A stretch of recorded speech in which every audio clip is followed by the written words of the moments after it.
किंवा आपली एखादी इच्छा त्याच्यावर लिहायची आहे, ती अगदी कमी शब्दात, जसं संकटमुक्ती, नोकरी, आरोग्य किंवा संतान प्राप्ती, अशा प्रकारे आपण त्यावर अक्षर लिहायचं आहे.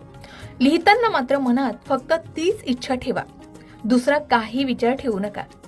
त्यानंतर महाशिवरात्रीच्या रात्री, विशेषतः निशित काळात, म्हणजे रात्री 12 वाजून काही मिनिटांपासून ते 1 वाजेपर्यंत, आता यंदा 15 फेब्रुवारी 2026 रोजी महाशिवरात्र आहे. या रात्री आपण हा उपाय करू शकता.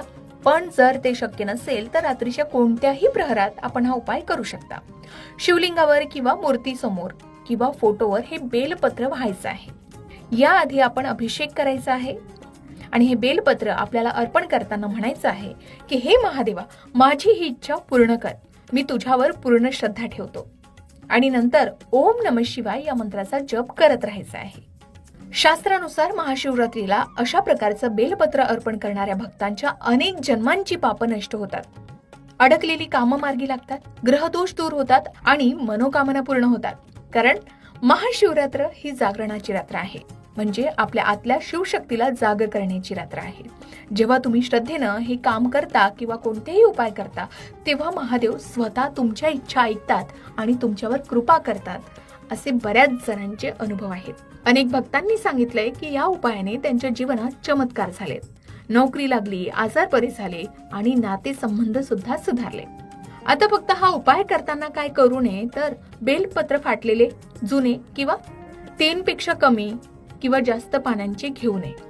हे बेलपत्र महादेवांना अर्पण करताना राग, द्वेष किंवा नकारात्मक विचार अजिबात ठेवू नये. आता काही टिप्स की हा उपाय केल्याने तुम्हाला जास्तच फायदा होईल. रात्रभर जागरण करत असाल तर ओम नमः शिवाय या मंत्राचा जप करत राहा. या रात्री शिव महापुराण ऐका, फळाहार किंवा फक्त दूध घेऊन उपवास करा. घरात दिवे लावा, भांग, धोत्रा, पांढरी फुलं महादेवांना वाहा आणि सकाळी उठल्यावर शिव मंदिरात जाऊन दर्शन घ्या. महाशिवरात्रीची ही संधी अजिबात सोडू नका. रात्री हा उपाय करून पहा आणि कमेंटमध्ये अनुभव शेअर करायला विसरू नका. महाशिवरात्री संबंधित तज्ञ व्यक्तींकडून माहिती हवी असेल तर या संबंधित संपूर्ण पॉडकास्ट तुम्हाला आमच्या चॅनलवर पाहायला मिळेल, ज्यामध्ये महाशिवरात्रीचे शुभमुहूर्त, बरेच उपाय आणि या दिवशी, या रात्री महादेवांना कसं प्रसन्न करायचं हे संपूर्ण मार्गदर्शन करण्यात आलेलं आहे. आणि त्या व्हिडिओची लिंक सुद्धा डिस्क्रिप्शन मध्ये तुम्हाला मिळणार आहे. तर महाशिवरात्रीच्या रात्री अगदी साधे, सोपे, घरच्या घरी करता येईल असे उपाय आहेत, जे महाशिवरात्रीच्या रात्री केल्याने नक्कीच लाभदायक ठरू शकतात. मित्रांनो, हे उपाय करताना तुम्हाला नक्कीच वाटेल की महादेव स्वतः तुमच्या समोर बसले. असं म्हणतात की महाशिवरात्रीच्या रात्री लाखो भक्त रात्री जागून रडतात,